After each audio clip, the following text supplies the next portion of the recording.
Today, I want to increase our faith by talking about how even objects that we touch can transfer the blessing or the curse. God tells us to touch not the unclean thing. He wants us to be holy as He's holy.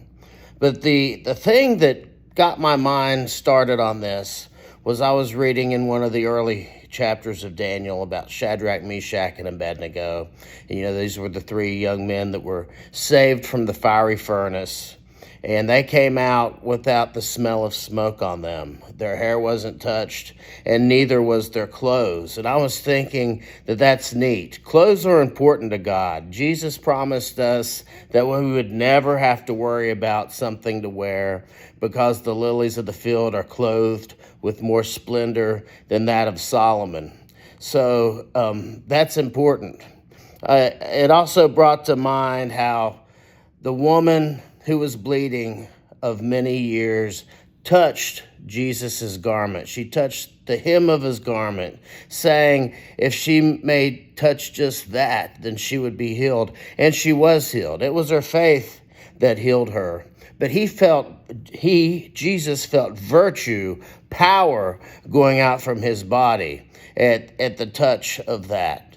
So it's neat in Jude 1:23 that it says we are to hate even clothing that is stained by sin or corruption.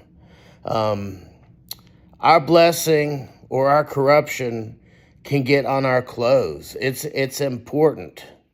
In Acts 19, Paul had handkerchiefs that he sent out, things that he touched, his clothes, they were cut up, and cloths were sent out from Paul, and people were healed just by touching these.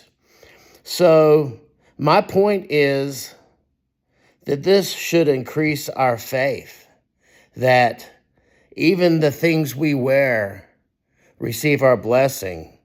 Joseph had success in all he put his hand to. Everything that he touched was successful because of the blessing. So if you have that blessing that overrides the curse, it's just an awesome thing. I just want, again, to increase our faith that we know that the blessing is even in our clothes.